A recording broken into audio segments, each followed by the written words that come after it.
Joining me now is Newsweek Senior Editor-at-Large and Article 3 Project Senior Counsel Josh Hammer. Josh, China does steal IP, it cheats, it acts in bad faith, it uses economic coercion, and no other economy in the world but America is powerful enough to take them on.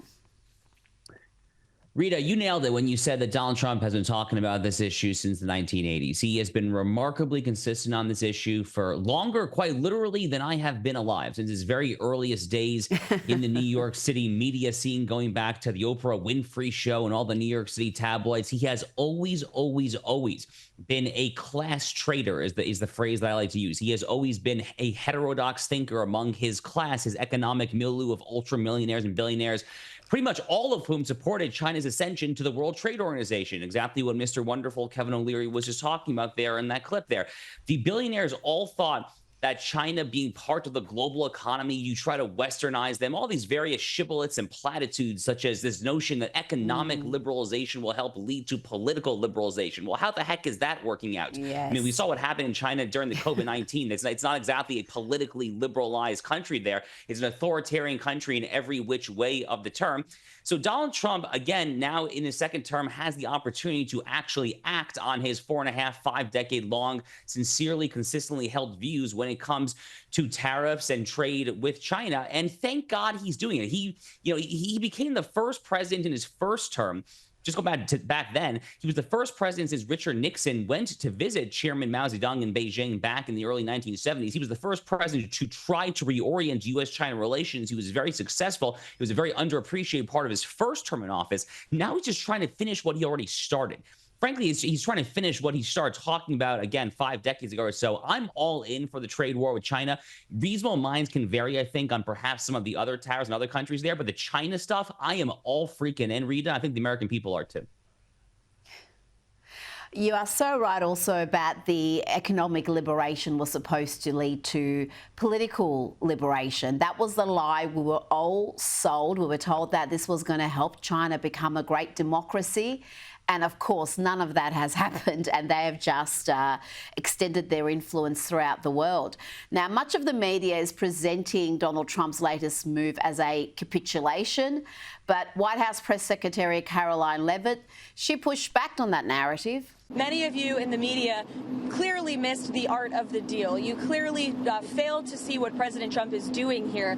You tried to say that the rest of the world would be moved closer to China when in fact we've seen the opposite effect. The entire world is calling the United States of America, not China, because they need our markets, they need our consumers, and they need this president in the Oval Office to talk to them. And Treasury Secretary Scott Bessent says this was always the strategy. This was his strategy all along, and that you might even say that he goaded China into a bad position. They responded. They have shown themselves to the world to be the bad actors, and we are willing to cooperate with our allies and with our trading partners who did not retaliate. It wasn't a hard message. Don't retaliate. Things will turn out well. Josh, how do you see it? Did Donald Trump react when he saw rates on 10-year Treasury bonds falling and he changed course, or was this always part of the play? Well, it's very hard to say. And his administration is very divided, even to an extent, on the tariffs. I mean, we've seen Elon Musk is using some, shall we say, choice verbiage to talk about Peter Navarro, who's the pro-tariff, pro-industrial policy economic advisor to President Trump. So, I mean, even his own cabinet is divided. Scott Bessent, who now is kind of saying a lot of this, apparently behind closed doors, he was actually a bit of a skeptic himself.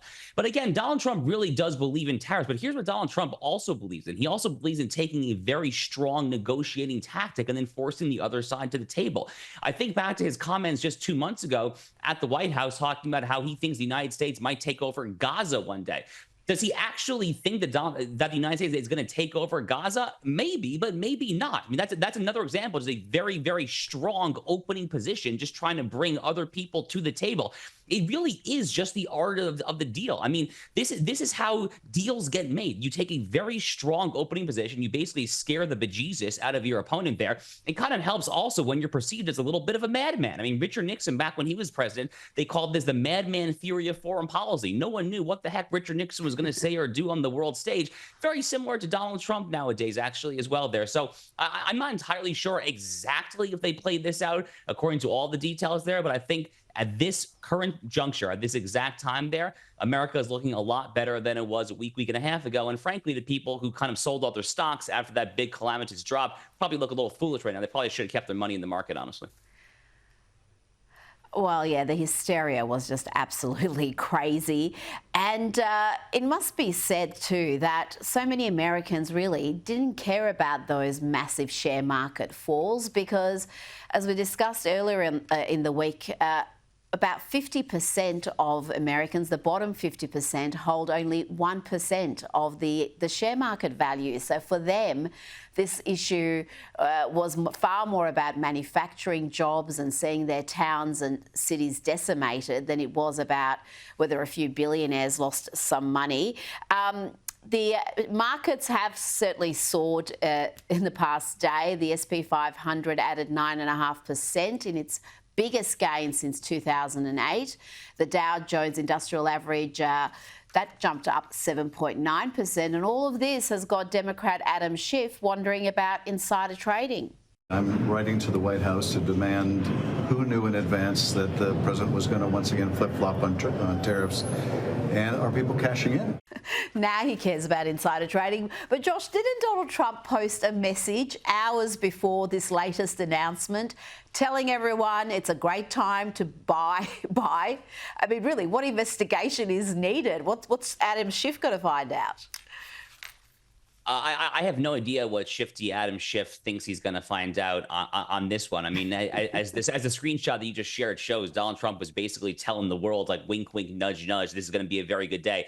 By the way, it was very easy to see this coming. I mean, at least in my circles here in America, most of us thought that something like this was going to happen at some point this week. I think a lot of people thought that this was not necessarily going to continue at that rapid pace, this kind of bull charging right out of the gate, this style for the next 2-3 months. I mean, something clearly had to change. Again, there were a lot of signs in this. Even Donald Trump's cabinet was not exactly thoroughly pleased on the same page there. So we knew that something was about to change.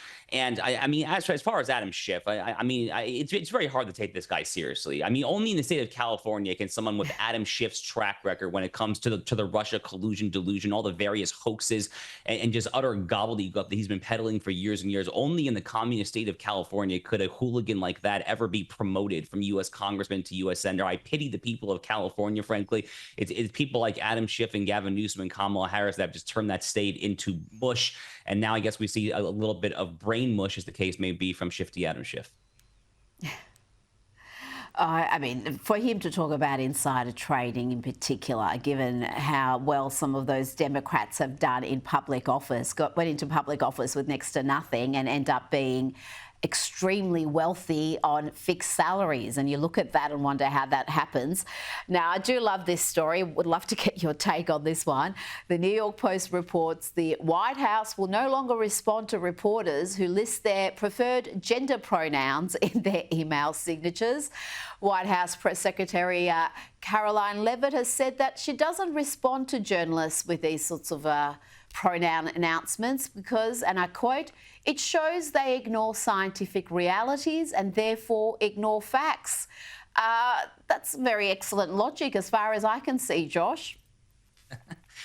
I love it. I mean, I don't just like it. I love it. I mean, this is frankly very similar to what they did to the Associated Press when they basically kicked them out of a certain area of the White House briefing room for their inability, or the refusal, I should say, to adopt the nomenclature Gulf of America instead of Gulf of Mexico there.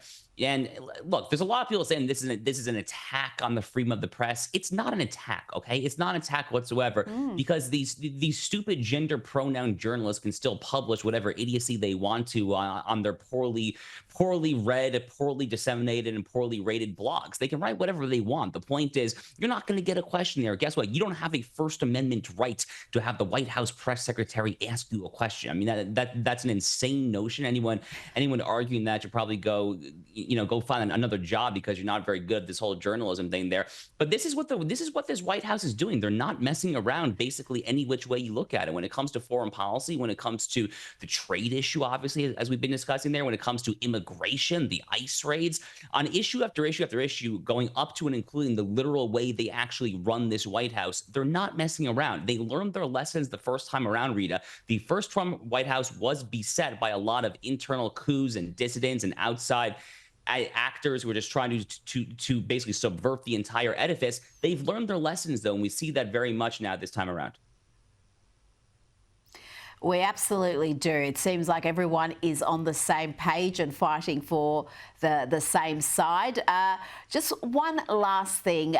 We're seeing this 90-day pause. Australia, I think, is in a fairly unique position. We have a trade deficit with the US. So we're one of the very few countries in the world that has a trade deficit. We don't impose tariffs. Do you see an advantageous outcome for us after these 90 days where perhaps we might be exempted completely from any sort of tariff? Rita, my unsolicited advice to the president and his economic advisors, a country like Australia, in my view, should not have any tariffs. I mean, Australia is an obvious ally of the United States. Australia is very useful to the United States, frankly, when it comes to containing America's own enemy, China. I'm thinking here of countries like Australia, Japan, Philippines, India. Those are really kind of the linchpins of America's broader strategy in that part of the world there. So, I mean, while I'm all in on the tariffs on China, I do have some questions on tariffs on countries that are not America's enemies, for instance, there. I mean, Canada would be one example here. I'm a little befuddled by some of the Canada stuff that I hear there. But I think I would personally like to see a world in which Australia and the United States do not have any tariffs, that there is free and fair trade between our two respective countries there, especially given the fact that, as you said, Australia as a wealthy country actually has a trade deficit with the United States, which it really is actually quite rare. It is very rare indeed. Josh Hammer, thanks for your time. Thank you, Rita.